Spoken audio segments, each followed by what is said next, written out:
Ya opo kabar lur, sehat-sehat kabeh yo. Nilai ujian masih jelek. Kebanyakan main Among Us sih. Boleh lah mabar kita ya.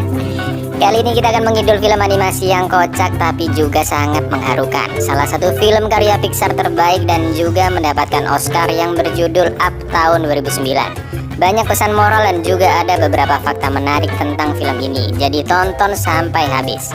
Bercerita tentang seorang kakek yang berpetualang untuk menepati janji kepada istrinya yang telah meninggal, dengan ditemani seorang anak kecil yang kebetulan mampir ke rumah.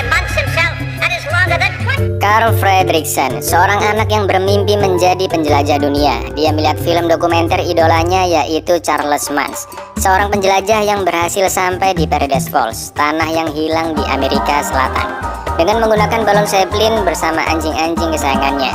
Charles pun pulang dengan membawa kerangka monster dari Paradise Falls, tapi para ilmuwan menuduhnya berbohong. Charles dicopot dari keanggotaan penjelajahnya dan dia berjanji akan kembali ke tanah yang hilang dan tidak akan pulang sampai bisa menemukan monster tersebut hidup-hidup.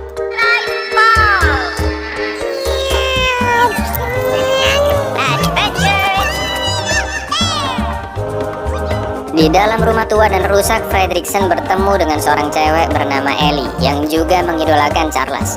Mereka pun membuat klub penjelajah yang beranggotakan 1, 3, 5. Mereka berdua aja. Dan Fredricksen mendapatkan lencana klub dari Ellie. Malam harinya Ellie mendatangi kamar Fredricksen. Ellie pun menunjukkan buku petualangannya. Dia bermimpi bisa tinggal di atas Paradise Falls dan Ellie memaksa Fredricksen untuk membawa dirinya ke sana lur. Sampai akhirnya Fredricksen si pendiam dan Ellie si barbar menikah. Rumah tua dan rusak itu pun mereka beli dan perbaiki bersama. Fredricksen dan Ellie menjalani hari-hari mereka dengan penuh kesederhanaan dan kebahagiaan. Tapi sayangnya Ellie keguguran. Fredricksen pun menghibur Ellie dan mengingatkan mimpi mereka berdua. Tabungan dipersiapkan untuk ke Paradise Falls, tapi ya tabungannya selalu kepake lur.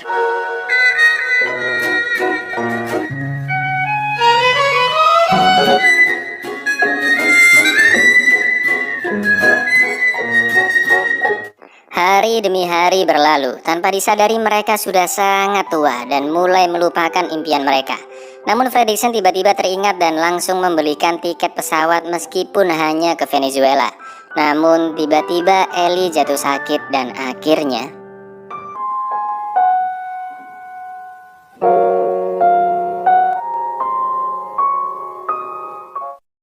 kini Fredricksen hidup sebatang kara. Karena sudah tua dia harus pakai alat bantu jalan dan alat bantu pendengaran. Terlihat Fredricksen tetap memakai lencana klub penjelajah dari Ellie. Dan inilah kegiatan Fredricksen sehari-hari.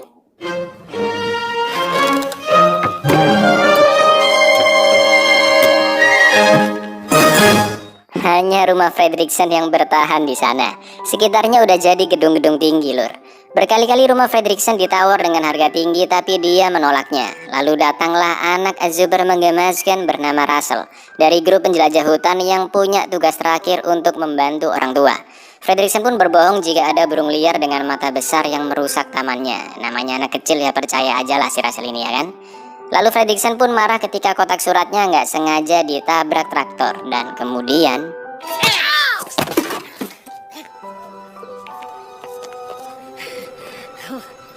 karena dianggap meresahkan, rumah Fredricksen akan digusur dan dia akan dimasukkan ke panti jompo. Awalnya Fredricksen sudah pasrah, sampai akhirnya dia menemukan buku petualangan milik istrinya dan akan menepati janjinya.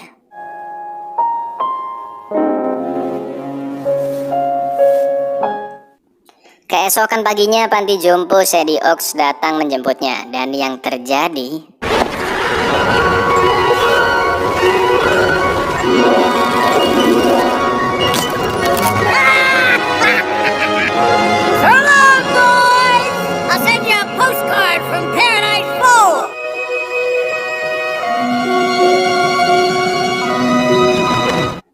aku miber bu. Kemudi terbang menggunakan penggiling kopi dengan sayap dari tirai rumah. Fredricksen pun sudah berada di atas awan. Tapi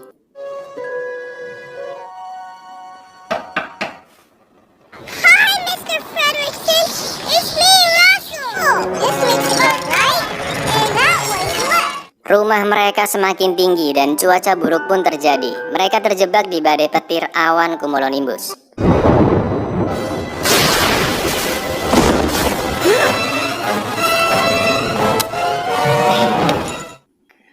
Fredricksen terbangun dari tidurnya dan tanpa disangka-sangka Russell yang menyetir rumah tersebut dengan bantuan GPS dan Russell bilang bahwa mereka sudah sampai di Amerika Selatan.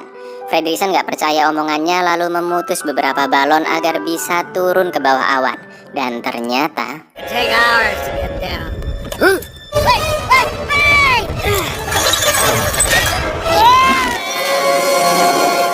kabut tebal menghilang dan terlihat Paradise Falls yang ada di ujung daratan tersebut.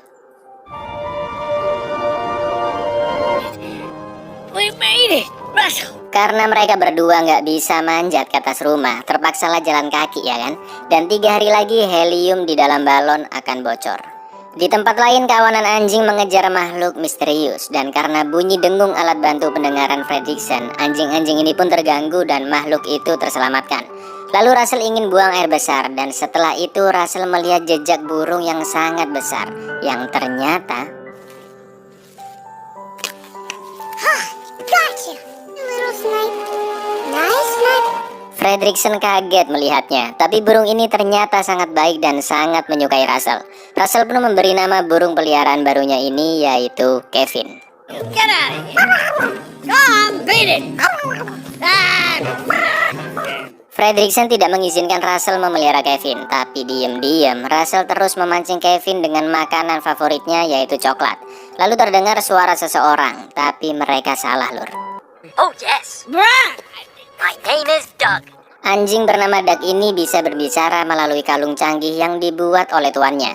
Doug ditugaskan tuannya untuk menangkap burung besar alias Kevin. Kocaknya Doug ini malah mohon-mohon ke Kevin agar bisa membawanya ke markas. 3 anjing pemburu, Beta, Delta, dan pemimpin para anjing yaitu Alpha menemukan jejak Kevin. Tapi si Alpha ini aduh muka boleh galak tapi kabel suaranya rusak.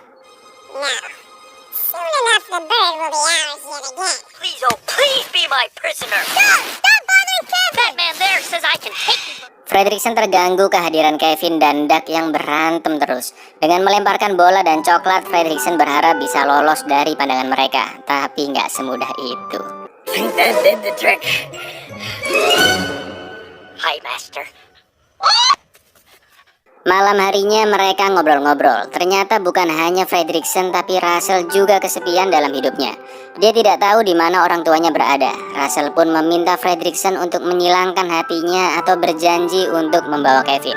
Kata-kata Russell ini persis seperti ucapannya si Ellie lur. Keesokan paginya gas helium di dalam balon mulai habis. Mereka pun harus segera pergi ke Paradise Falls. Tapi Kevin tidak bisa ikut karena dia akan menemui bayi-bayinya di tempat yang berlawanan arah. Dan tiba-tiba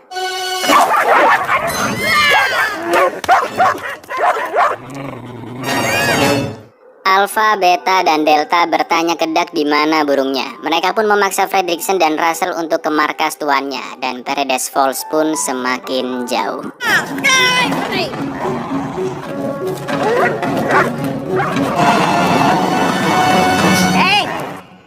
Ternyata tuan mereka adalah Charles Mans. Charles pun mengundang mereka untuk makan dan mengatakan ke anjing-anjingnya bahwa mereka berdua bukanlah penyusup. Betapa senangnya Fredricksen yang diundang masuk ke balon Zeppelin mewah milik idolanya ini. Lalu Doug yang gagal menjalankan misinya dihukum Alpha memakai kerucut anjing. Di dalam kediaman Charles ada museum antik dengan berbagai kerangka hewan langka di dalamnya. Charles pun membetulkan kabel suara milik Alpha lur. There you go, big fella. Thank you, Master. Makan malam sudah disiapkan. Charles menceritakan bahwa bertahun-tahun dia menghabiskan sisa hidupnya untuk mencari burung raksasa agar dia bisa kembali pulang dan membersihkan nama baiknya.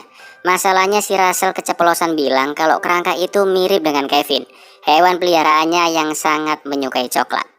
That looks like Kevin. Kevin? Yeah. Fredricksen terancam dan ketika Charles lengah karena melihat Kevin yang ternyata ada di atap rumah, mereka berdua langsung kabur dari sana. It's here.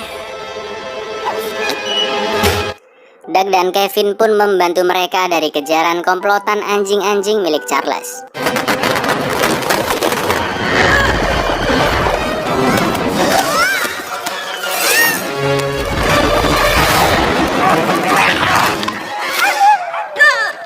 Mereka berempat berhasil selamat. Kaki Kevin yang terluka karena gigitan Alpha diobati oleh Russell, dan karena itu mereka harus mengantarkan Kevin ke sarangnya. Charles yang tahu Doug berkhianat langsung melacak kalung miliknya, dan akhirnya Kevin sampai di sarangnya. Tapi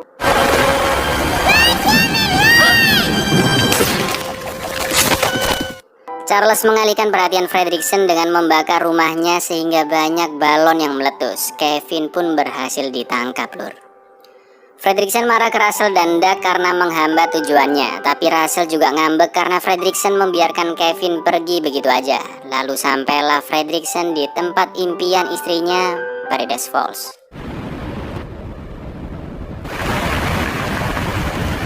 Janji sudah ditepati. Fredricksen baru tahu ada banyak foto-foto perjalanan hidup mereka berdua di buku petualangan milik Ellie. Dan di akhir buku ada foto mereka berdua dengan tulisan terima kasih atas petualangannya. Sekarang waktunya membuat petualangan baru. Lalu ketika Fredricksen akan menghibur Russell yang ngambek,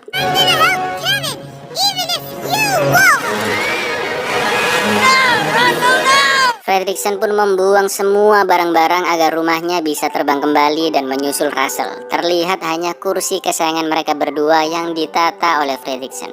Luar biasa, keren ente om.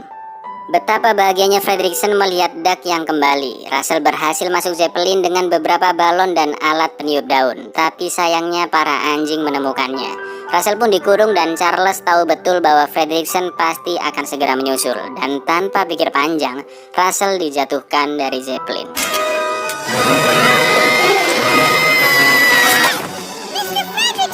Russell tidak diperbolehkan ikut. Fredricksen dan Doug menyelinap masuk melewati ventilasi dan akhirnya Kevin ditemukan. Karena banyak anjing penjaga, Fredricksen mengalihkan perhatian mereka dengan melemparkan bola tenis di alat bantu jalannya. Who wants the ball?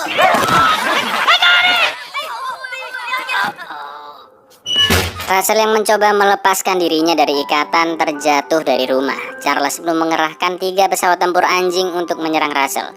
Di lain tempat, Doug dikejar oleh komplotan anjing dan Fredricksen bertarung dengan Charles.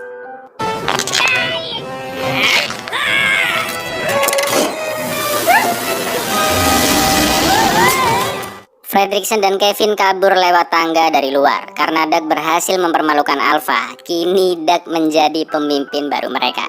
Dengan semangat membara, Russell berhasil menaiki selang air dan para anjing berhasil dia tipu.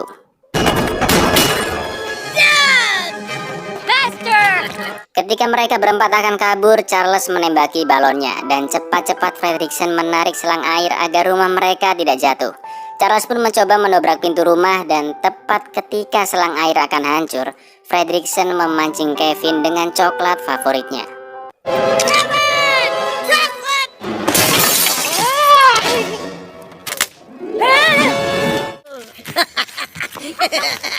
Oh, I am ready to not be a pie. Mereka semua akhirnya selamat. Kevin berhasil kembali ke sarang dan bertemu dengan bayi-bayinya. Mereka pun harus berpisah dengan Kevin.